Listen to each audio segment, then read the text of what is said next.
नमस्कार, मी Rituj Pramod Pawar, महादन agritech limited Pune या कंपनीचा प्रतिनिधी।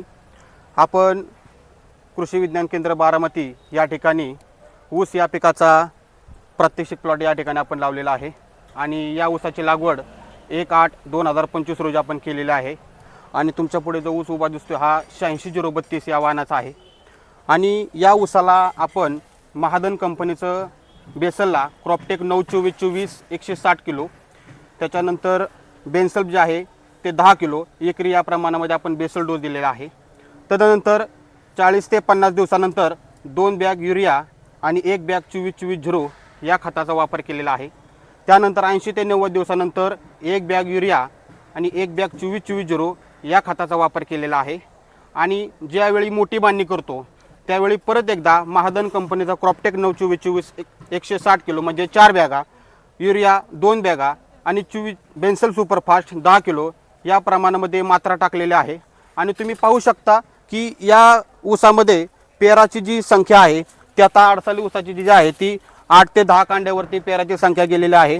पेरामधलं जे अंतर दिसते तुम्हाला ते पेरामधलं अंतर वाढलेलं आहे आणि पेराचा जो घेर आहे तो देखील वाढलेला आहे।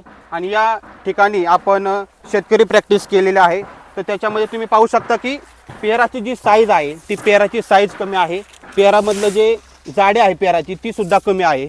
आणि हे खत वापरण्यामागचा उद्दिष्ट हा आहे की या खतामध्ये टोटल 8 अन्नद्रव्य घटक आहेत, जसं की NPK म्हणजे 9-24-24 सोबत सल्फर, मॅग्नेशियम, झिंक, बोरॉन आणि फेरस हे 8 अन्नद्रव्य घटक एका बॅगमध्ये एका गोळीत असल्यामुळं जी गोळी ज्या ठिकाणी तुमच्या ऊसाच्या बुडक्याला पडणार त्या ठिकाणी तुमच्या पिकाला 8चे 8 अन्नद्रव्य घटक उपलब्ध होणार।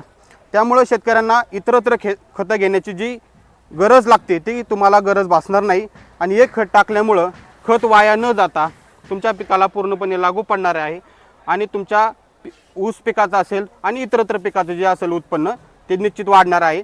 आणि या खतामुळे तुम्हाला एकात्मिक अन्नद्रव्य व्यवस्थापन झाल्यामुळं सरासरी 80 ते 90 टनापर्यंत उत्पन्न जे आहे ते या तुम्हाला खतामध्ये भेटणार आहे। तर तुम्ही सर्व शेतकऱ्यांना विनंती आहे की तुम्ही सर्व शेतकरी ऊस पिकासाठी महादन कंपनीचा क्रॉपटेक 9-24-24 बेन्सल सुपरफास्ट युरिया आणि 24-24-0 या खताचा तुम्ही सर्व शेतकऱ्यांना वापर करावा। धन्यवाद।